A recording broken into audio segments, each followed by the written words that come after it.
Selamat siang kepada Bapak Ibu semuanya. Bagaimana kondisi hari ini? Mudah-mudahan sehat semuanya Bapak Ibu. Sehat, Bapak. Sehat. Mudah-mudahan apa yang kita lakukan hari ini itu akan mendatangkan berkah dan selalu berbahagia Bapak Ibu. Baik, untuk sesi hari ini, kemarin kita sudah mempelajari tentang asesmen diagnostik, dan kita akan lanjutkan pada pertemuan hari ini tentang asesmen formatif. Jadi Bapak Ibu sudah punya pemahaman tentang asesmen diagnostik. Jadi sebelum pembelajaran dimulai, jadi kita harus mengetahui kondisi, jadi situasi peserta. Seperti yang sudah saya prologkan tadi awal, menanyakan bagaimana kondisi Bapak Ibu dan seterusnya. Jadi itu sebagai langkah awal untuk memulai pembelajaran. Baik Bapak Ibu, sebelum kita lanjutkan pada pembahasan atau penayangan presentasi yang saya sampaikan, saya minta bantuan pada Pak Putu Suryate untuk membantu doa. Ya, jadi untuk memulai suatu pembelajaran. Mungkin kalau ada ice break-nya, silakan ice break-nya, Pak Putu. Oke, silakan Pak Putu. Terima kasih Pak Putu atas waktunya. Bapak Ibu, sebelum Pak Putu Asriantino memaparkan materi tentang asesmen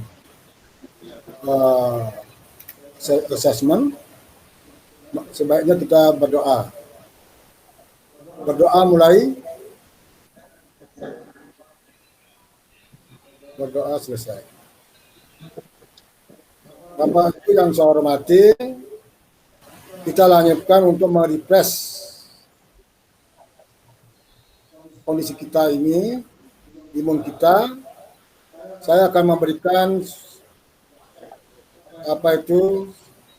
ice break semacam tebak kata, Pak.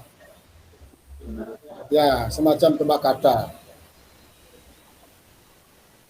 Bisa dimulai, Pak?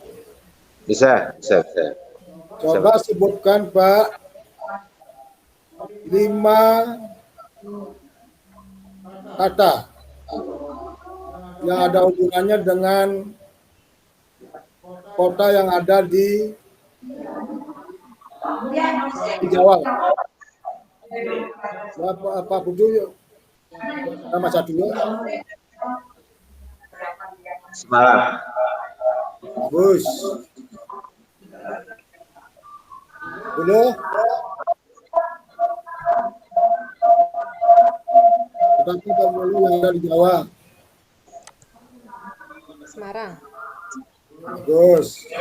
Patut. Sebutkan salah satu kota yang ada di Jawa. Malang. Apa? Malang, bagus. Habis 1. 5 ya, 5 kota yang ada di Pulau Jawa. Pak Putu kembali. Surabaya. Bagus, dulu kembali.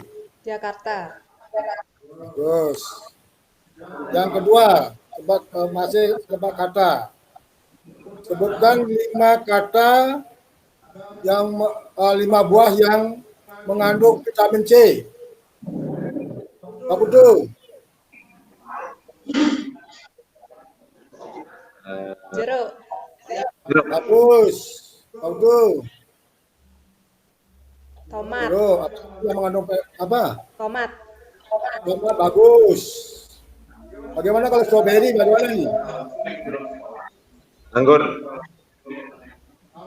oke. Yang paling tinggi. Papaya. Yang dari itu bagaimana kalau jambu merah? Setuju ya? Papaya. Ya, saya kira kemudian strawberry.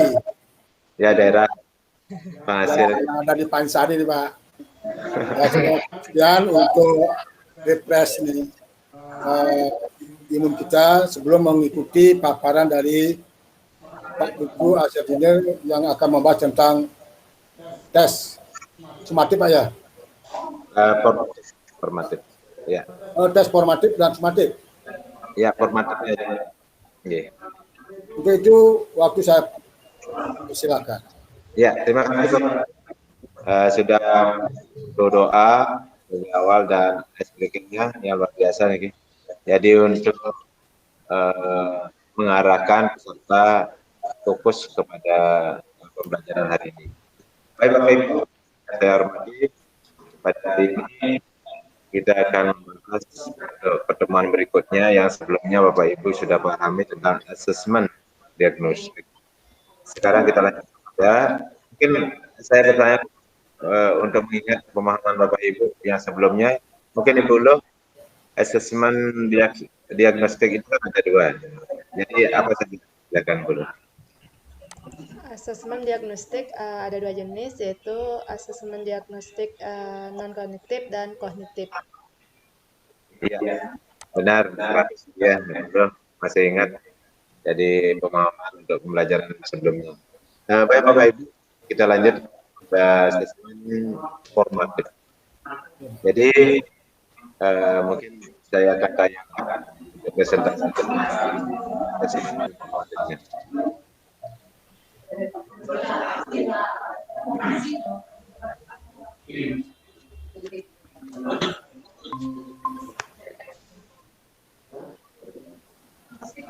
Ya, mungkin sebelumnya kita pelajarin dan asesmen diagnostik seperti disampaikan oleh Bu Loh. Tadi saya tanyakan masalah dua jenis, ada asesmen diagnostik dan kognitif dan ada asesmen diagnostik dengan non kognitif. Jadi non kognitif dan kognitif. Nah, kemudian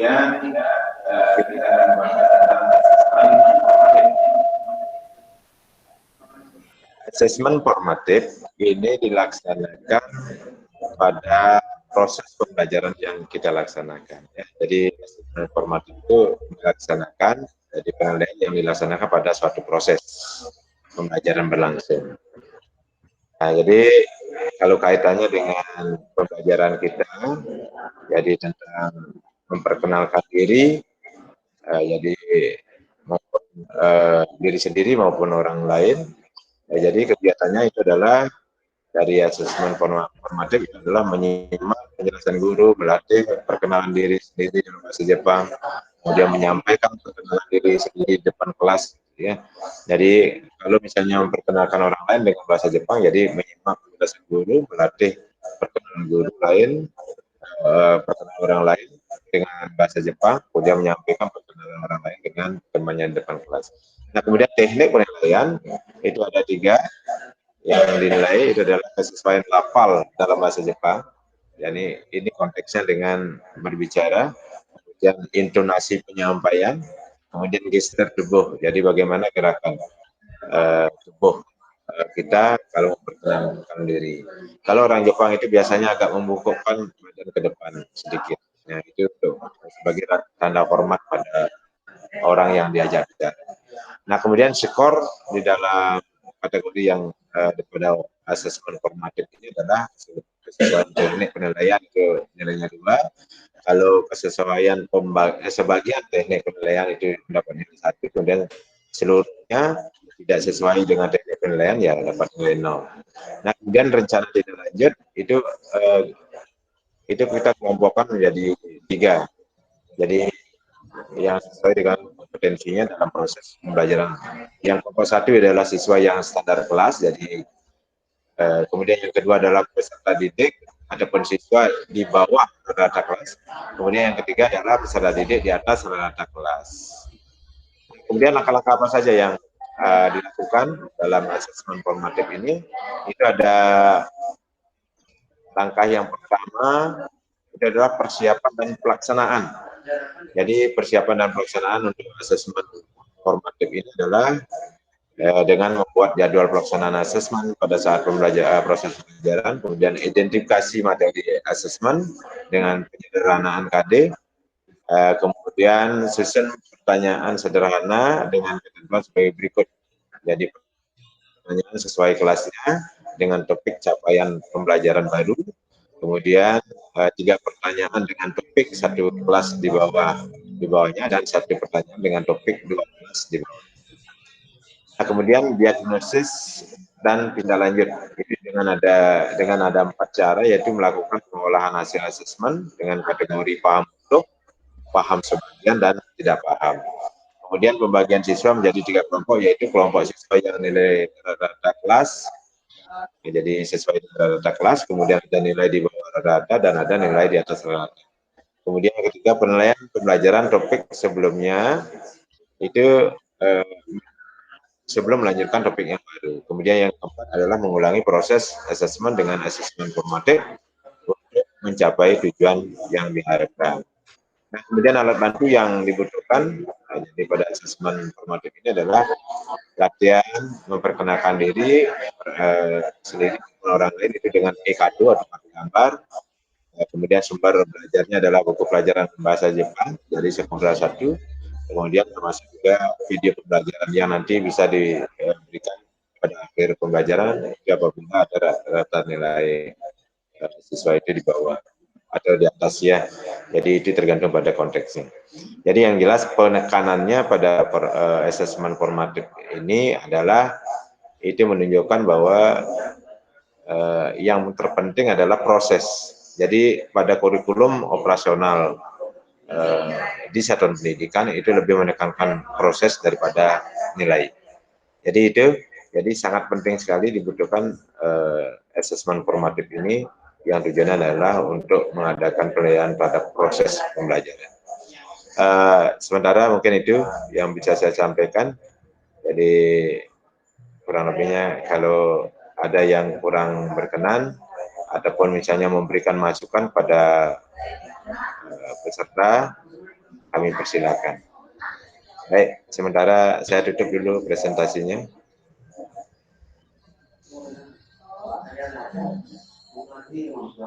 Silakan Bapak Ibu peserta, kalau ada yang kurang dimengerti atau yang perlu ditanyakan, kami persilakan.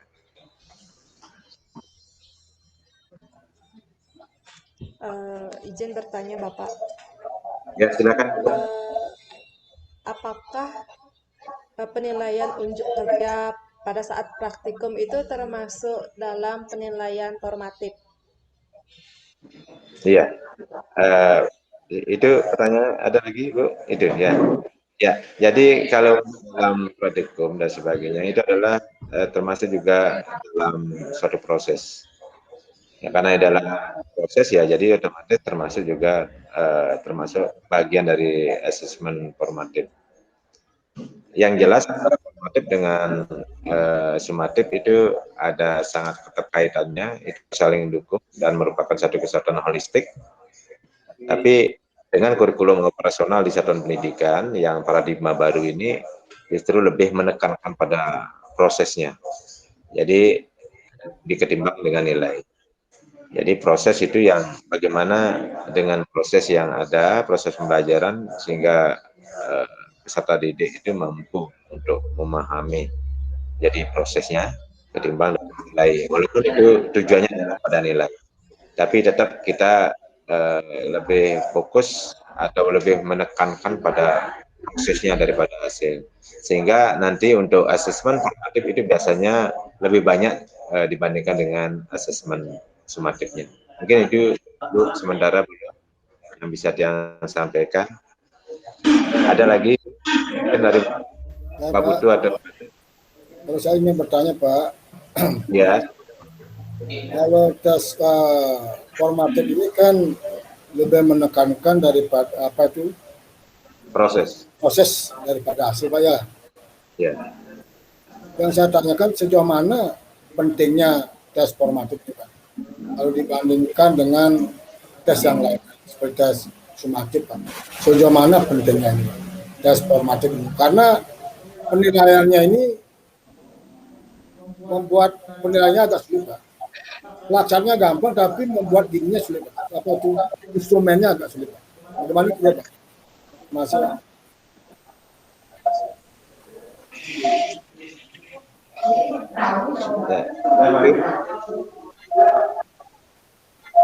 Ya, jadi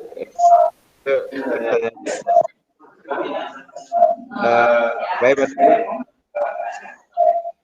jadi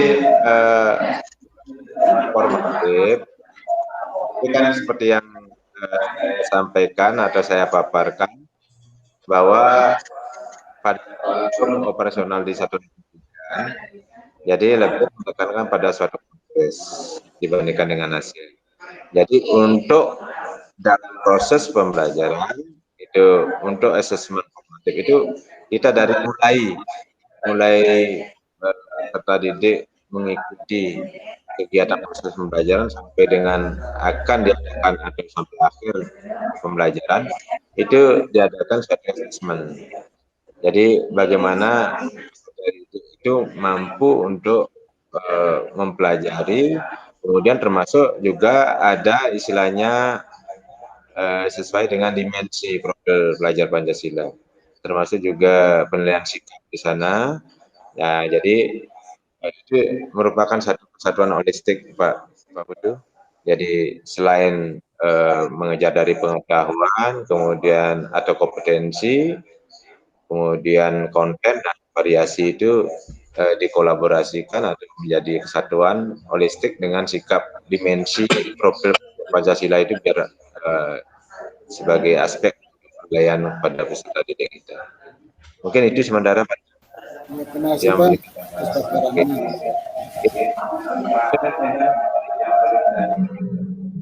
Rasanya kalau apa yang disampaikan saya setuju dengan apa yang dilakukan tadi. Itu pada prinsipnya saya senang lebih penekanannya lebih banyak pada proses daripada hasil. Jadi penilaian asesmennya lebih banyak sifatnya adalah proses. Jadi dengan demikian keterlibatan siswa di dalam kelas, khususnya dalam proses, itu bisa kita lihat. Jadi bukan hasilnya yang kita lihat, tapi seberapa jauh proses itu bisa kita berikan sebagai bentuk penilaian. Jadi saya setuju dengan pendapat apa yang disampaikan sama Pak Putu. Terima kasih Pak. Jadi sudah luar biasa ini. Jadi masukan Pak Putu, kemudian pertanyaan dari Bolo dan dukungan, masukan jadi setuju dengan apa yang disampaikan. Jadi sesuai dengan konsep dari kurikulum operasional di satuan pendidikan. Jadi yang pertama adalah lebih menekankan pada proses dibandingkan dengan hasil. Bagaimana peserta didik itu mampu untuk mengikuti proses pembelajaran yang diinginkan. Kemudian yang kedua, dimensi profil pelajar Pancasila masuk di dalamnya. Ya, karena bagaimana Bapak Ibu masih kita akan lanjutkan untuk berikutnya, dan untuk pertemuan hari ini kita tutupkan dengan pesan. Oh, ganti.